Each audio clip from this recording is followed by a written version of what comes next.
इस वक्त यूपी सरकार में मंत्री सिद्धार्थनाथ सिंह जी हमारे साथ जुड़ चुके हैं। बाकी मेहमानों के पास मैं फौरन आऊंगी। सिद्धार्थनाथ जी, आपका आज तक पर स्वागत है और मेरा पहला सवाल यही है, मंत्री जी के इस्तीफे की बार बार मांग कर रहा है विपक्ष और कह रहा है कि बिना उनका इस्तीफा हुए निष्पक्ष जांच संभव नहीं है। देखिए, इनके ये जो हथकंडे हैं विपक्ष के और एक प्रकार से जो षड्यंत्र है वो हम लोग के मुख्यमंत्री जी ने हर कदम पे उनको विफल करा है। और फिर मैं यहां पे उनके आर्गुमेंट को देता हूं। ये जो बोल रहे हैं कि इस्तीफे की मांग करें, पहले तो दिल्ली का कोई गृह मंत्रालय इसकी जांच नहीं कर रहा है। इसकी जांच उत्तर प्रदेश की सरकार नहीं कर रही है। इसकी जांच जो है एक रिटायर्ड जज जुडिशियल इंक्वायरी के तहत हो रही है, वो उसका संचालन कर रहे हैं। तो इनको डर किस बात का है और ये मुद्दे को भ्रमित क्यों कर रहे हैं बातों को उठाकर? कहीं लॉजिकली बात करें तो सामने आए, मगर लॉजिकली इनके पास आंसर नहीं होएगा, क्योंकि ये इंक्वायरी कोई सरकार न है तो उत्तर प्रदेश सरकार, न ही उत्तर प्रदेश के बाद दिल्ली की सरकार या केंद्र सरकार कर रही है। ये जुडिशियल इंक्वायरी है एक रिटायर्ड जज के तहत। हम तस्वीरें दिखा रहे हैं, राहुल गांधी सीतापुर पहुंच चुके हैं अपनी बहन प्रियंका गांधी के साथ। अब वो लखीमपुर खीरी जाएंगे, लेकिन आपको बार बार ये राजनीतिक पर्यटन लगता है। आपकी ओर से आज कहा गया है कि युवराज को अचानक से जोश आ गया, अपनी बहन को ही वो मीडिया में देख रहे थे तो मीडिया में बने रहने के लिए वो पहुंच चुके हैं उत्तर प्रदेश। आपको राजनीतिक पर्यटन विपक्षी नेताओं के इस दौरे पर क्यों लगता है, अगर वो जाकर किसानों से दुख दर्द बांटने की कोशिश कर रहे हैं तो? देखिए, मैं आपको बताता हूं, मैं इसको आपको बताता हूं। पहले तो राहुल गांधी 2019 की हार के बाद उत्तर प्रदेश कभी आए नहीं। उनकी बहन आई, आधा आधा आधा अधूरा दौरा करती थी, चली जाती थी। अब वो आई हैं, उनको 2 दिन से उनको फुटेज मिल रही है हर चैनल पे। उनको लगा ये क्या हो गया, तो मैंने उनको लगा कि मैं भी जाऊं और मैं जाऊं तो फिर सबको बताऊं कि मैं भी हूं ना। इसलिए वो एक कंपटीशन है उसके तहत आई है। ये कांग्रेस परिवार के अंदर एक कंपटीशन चल रहा है, मगर इस विषय ये नहीं है। अब आया राजनीतिक पर्यटन की बात। मैं आपको अन्य उदाहरण दूंगा पीछे के, तो उसके साथ से आपको दिखेगा राजनीतिक पर्यटन है। लेकिन अभी आ जाएं आप, अभी आज उन्होंने क्या किया, राहुल गांधी जी ने कहा हमें परमिशन मिलनी चाहिए, प्रेस कॉन्फ्रेंस करी उन्होंने दिल्ली में। जब यहां पे आए तो उनको पता चला उनको परमिशन मिल गई, सभी को मिल गई, 5 लोग जा सकते हैं। उन्होंने कहा अब क्या करूंगा मैं, तो अब तो खत्म हो गया मेरा। तो वो वहीं पे जमीन पे बैठ गए। अब जमीन पे बैठने का एयरपोर्ट पे क्या कारण होना चाहिए? कारण बनाया क्या कि मैं अपनी गाड़ी में जाऊंगा, आपका लॉलीपॉप नहीं अच्छा है, मेरे को अपना लॉलीपॉप अच्छा लगता है। मगर हमें एक सुरक्षा देनी है, सुरक्षा के तहत भीड़ भाड़ ना रहो। वहां पे हम लोग का प्रयास है, शासन का प्रयास है कि वहां पे लखीमपुर जब जाते हैं तो भीड़ ना चले। अभी आपने देखा क्या चल रहा है, सीतापुर में का जो टोल प्लाजा है उसमें बैरिकेड करा गया, तो कांग्रेस के जितने कार्यकर्ता थे उन्होंने बैरिकेड हटा के अपने आप चले आ रहे हैं। राहुल गांधी नेता हैं बड़े, तो उन्होंने कम से कम रोकना तो चाहिए कि कोई नहीं जाएगा। ये तो संवेदनशीलता दिखाती है। माहौल वहां गर्म है, उसको शांत किया गया है, तो ये सब चीजें उनको देखनी चाहिए कि लेकिन विपक्ष के आगे, कांग्रेस पार्टी के आगे तो झुकना पड़ गया ना सरकार को। तभी तो आपने इस बात की परमिशन दी कि अब विपक्षी नेता 5-5 लोगों के साथ वहां पर जाकर मिल सकते हैं। हम तो पहले दिन कह दे रहे थे ये अब उनको इसी में तसल्ली है तो कर ले तसल्ली, मगर हमने तो पहले दिन कहा था कि आपको भी जाने दिया जाएगा, आप बेचैन ना हो, फोटो ऑप के चक्कर में मत होड़ लगाइए कि हम पहले पहुंचे। मगर आप लोग को ये होड़ थी, वहां पे सिचुएशन को हमने कहा सामान्य कर लेने दीजिए और उसके बाद आप लोग भी चले जाइए। अब वो आपने देखा वो कर दिया है, तो इसलिए हम लोग ने कहा था, ना तो जो सत्य है वो सामने आता जा रहा है एक के बाद एक। उनका ये कहना है किसानों को कुचला जा रहा है, आरोपियों के खिलाफ कोई भी एक्शन, क्योंकि अब तक एक भी गिरफ्तारी नहीं हो रही है, देश में तानाशाही है। ये सीधा सीधा आरोप लगा रहे हैं आपकी सरकार पर। एक ही आपके दो सवाल हैं।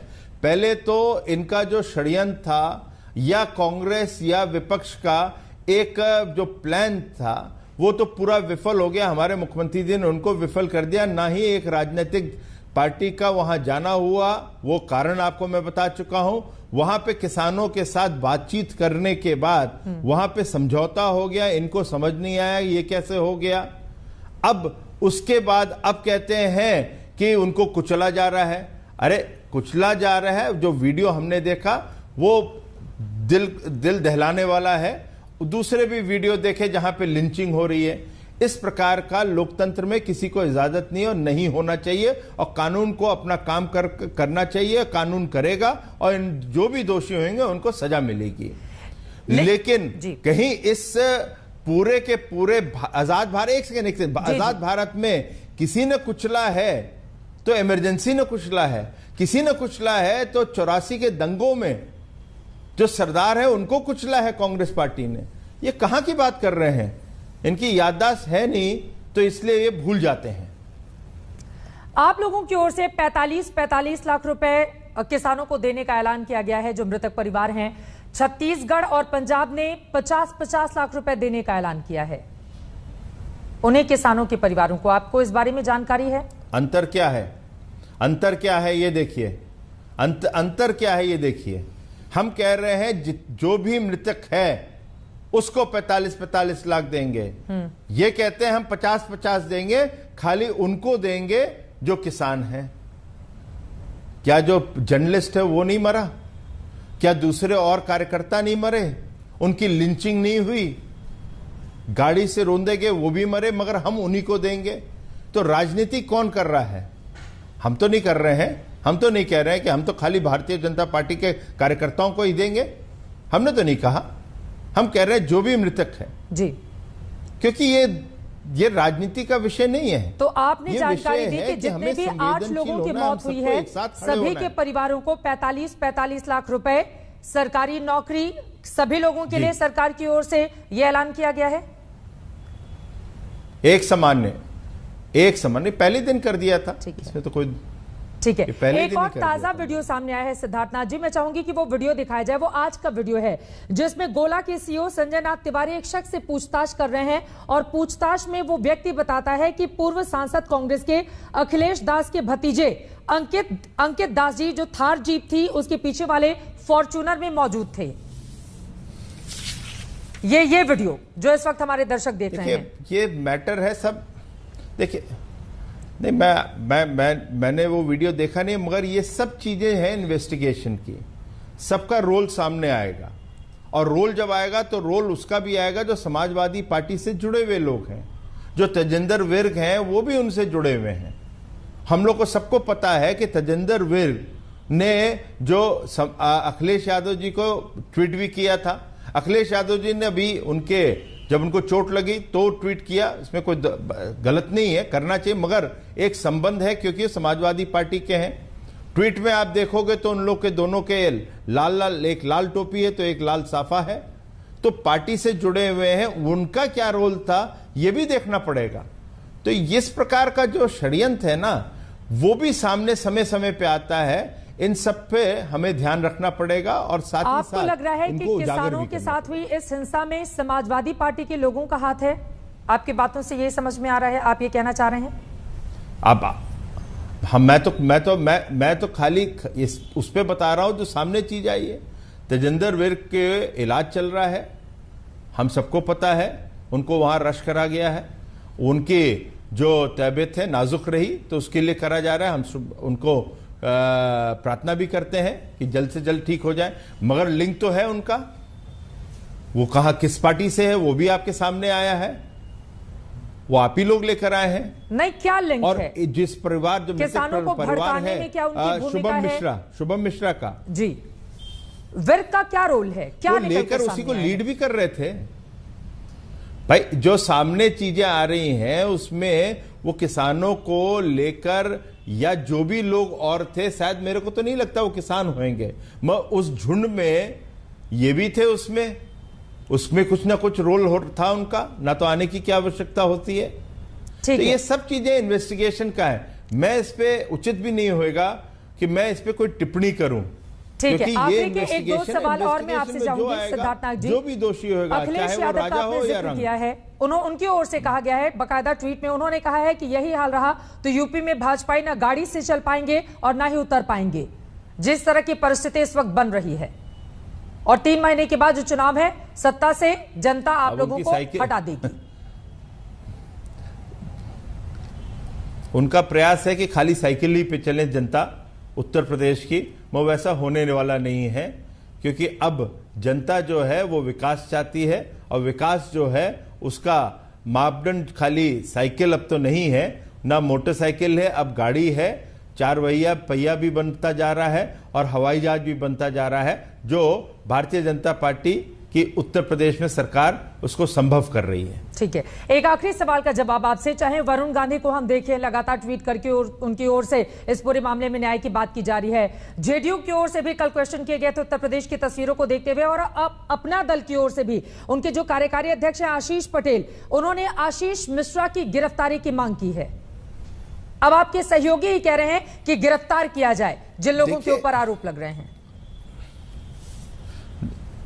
देखिए, जो विषय है वो गंभीर है, वहां पर जो घटनाएं हुई हैं वो दिल हिलाने वाली है। जो वीडियो सामने आए हैं, स्वाभाविक है, सब न्याय चाहते हैं, सरकार उस न्याय के लिए प्रतिबद्ध है और उसी दिशा में काम कर रही है। तो जिन लोगों ने अपनी बेचैनी दिखाई है, हमें उसमें, हम तो विपक्ष पे भी कहते हैं, विपक्ष ने भी अपनी बेचैनी दिखाई है, तो कोई हर्ज नहीं है, ये होना चाहिए, यही लोकतंत्र की मजबूती है। और उसके आधार पर जो सरकार को काम करना है, या मैं कहूं जो इन्वेस्टिगेटिव एजेंसीज को काम करना है, वो निष्पक्ष होकर करे, ये उद्देश्य होता है, और उसके बाद सजा मिलनी चाहिए, ये भी हम लोग सुनिश्चित करें। ठीक है, एक लाइन में इसका जवाब। अजय मिश्रा टेरी की गृह मंत्री अमित शाह से दिल्ली में मुलाकात हुई है और उसके बाद यह तय हुआ है कि वो इस्तीफा नहीं देंगे, और आप लोग कह रहे हैं कि साजिशन इस्तीफे की मांग की जा रही है विपक्ष की ओर से। नहीं, देखिए, मैं इस पे नहीं कह सकता उनकी बातचीत क्या हुई अमित शाह जी के साथ, लेकिन कोई निर्णय होता है या किसी को उस पे इस्तीफा देना है या दोषी ठहराना है, जब चीजें सामने इन्वेस्टिगेशन रिपोर्ट आती है, इन्वेस्टिगेटिव रिपोर्ट आती है, उसके आधार पे होएगा। मगर कोई, क्योंकि विपक्ष चिल्ला रहा है, ये उचित नहीं होता कि उसके आधार पर इस्तीफा दिया जाए। ना ही कांग्रेस जब सत्ता में थी उन्होंने ऐसा किया हो जब विपक्ष चिल्लाता था, मगर जब सत्य आने सामने शुरू हुए तो उसमें फिर एजी राजा भी गए और नटवर सिंह भी गए और अन्य लोग भी इस्तीफा उनको देना पड़ा था।